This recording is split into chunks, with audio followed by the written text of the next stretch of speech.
झोप ही खरंच अर्धमृत्यू आहे का? झोपताना देवाचे नाव घेत असाल तर तुमच्यासोबत काय होईल? 1. झोपताना देवाचं नाव घेतलं तर काय होतं माहीत आहे का? 2. हे हलक्यात घेऊ नका, कारण झोप ही अर्धमृत्यू आहे. 3. जेव्हा आपण झोपतो तेव्हा आपल्या देहातील सर्व इंद्रियांची क्रिया मंदावते, मन थांबतं, विचार थांबतात आणि आत्मा देहापासून थोडा वेगळा होतो. याच अवस्थेला शास्त्रांनी सुषुप्ती अवस्था म्हटलं आहे, जी मृत्यूसारखीच आहे. झोपेत माणूस काही पाहत नाही, ऐकत नाही, विचार करत नाही. फक्त तो अस्तित्वात आहे एवढंच भान गमावतो. हीच ती अवस्था जिथे आत्मा शरीराशी असलेलं तात्पुरतं नातं तोडून विश्रांती घेतो आणि म्हणूनच झोप म्हणजे अर्धमृत्यू, कारण ती मृत्यूसारखी शांत, निर्विकार आणि चैतन्यहीन अवस्था आहे.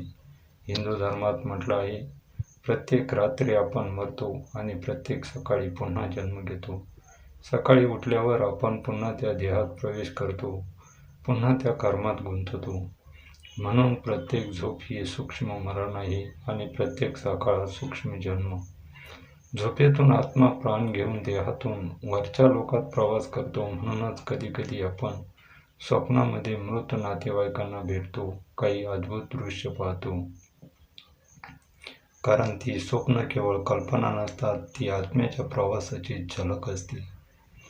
मित्रांनो, झोपण्यापूर्वीचा क्षण हा दिवसातील सर्वात शक्तिशाली क्षण असतो, कारण तो क्षण तुमच्या अवचेतन मनात प्रवेश करत असतो. आपण दिवसात अनेक विचार करतो, काही चांगले, काही नकारात्मक, पण रात्री झोपण्यापूर्वीचा शेवटचा विचार थेट आपल्या आत्म्यावर ठसतो. म्हणून जर त्या क्षणी आपण देवाचं नाव घेतलं तर आपलं अवचेतन मन देवाचं स्मरण करत झोपतं आणि ती ऊर्जा संपूर्ण रात्रभर तुमच्या आत्म्याला संरक्षण देते. देवाचं नाव हे केवळ शब्द नाही, तर तो एक स्पंदन आहे आणि ते स्पंदन तुमच्या शरीराच्या प्रत्येक पेशीत सकारात्मक ऊर्जा निर्माण करतं. राम, कृष्ण, शिव, देवी, विठ्ठल कुठलंही नाव घेतलं तरी ते तुमच्या आत्म्याला शांत करत असतं. पौराणिक कथांमध्ये सांगितलं आहे, जो मनुष्य झोपण्यापूर्वी देवाचं स्मरण करतो त्याचं चित्त निर्मळ होतं, त्याचे पाप नष्ट होतात आणि मृत्यू आलाच तरी त्याला थेट मोक्षप्राप्ती होत असते. ही गोष्ट अगदी खरी आहे, कारण झोप आणि मृत्यू यांच्यातील फरक फक्त इतकाच. झोपेत आत्मा परत येतो, मृत्यूनंतर नाही. आत्मा हा ऊर्जा आहे, चैतन्य आहे, शरीर हे त्याचं साधन आहे. पण जेव्हा आपण झोपतो तेव्हा आत्मा शरीरातून बाहेर पडून सूक्ष्म जगात भ्रमण करत असतो. हा प्रवास आपण अनेकदा स्वप्न म्हणून अनुभवतो. काही स्वप्न खूप खरे वाटतात, काही भविष्याची झलक देतात, कारण त्यावेळी आत्मा काळ आणि अवकाश यांच्या मर्यादेपलीकडे जातो. कर्मयोगानुसार झोपेत आत्मा दिवसभरातील कर्मांची नोट ठेवतो. ज्याने चांगलं कर्म केले त्याचा आत्मा शांत विश्रांती घेतो आणि ज्याने अन्याय, क्रोध, द्वेष, अहंकार वाढवला त्याचा आत्मा झोपेतही अशांत राहतो. म्हणूनच तुम्ही पाहिलं असेल, काही लोक झोपूनही थकलेले वाटतात, कारण त्यांचे मन झोपलं असलं तरी आत्मा शांत झाला नाही. देवाचं नाव घेऊन झोपणं म्हणजे आत्म्याला आधार देणं. जणू काही तो आपल्या परमेश्वराच्या सानिध्यात विश्रांती घेतो. जेव्हा आपण झोपण्यापूर्वी प्रार्थना करतो, देवाचं नाव घेतो, तेव्हा आपल्या मनातील नकारात्मकता, चिंता, द्वेष, अपराध भाव याचं शुद्धीकरण होतं.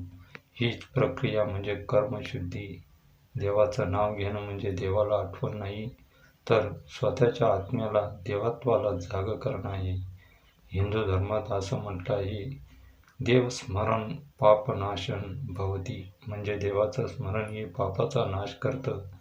झोपण्यापूर्वी केलेला थोडासा जप, नामस्मरण, शांतीची भावना ही तुमच्या पुढच्या दिवसाची ऊर्जा ठरवते. जर तुम्ही देवाचं नाव घेत झोपलात तर सकाळी उठल्यावर तुम्ही अधिक शांत, सकारात्मक आणि समाधानी असता. हीच ती देवाची कृपा जी हळूहळू जीवनात उतरत जाते. मित्रांनो, देवाचं नाव हे केवळ श्रद्धेचे प्रतीक नाही, ते म्हणजे आत्म्याची दिशा. जेव्हा तुम्ही झोपण्यापूर्वी देवाचं स्मरण करता तेव्हा तुमचं चंचल मन शांत होतं. मन शांत झालं की विचार स्थिर होतात.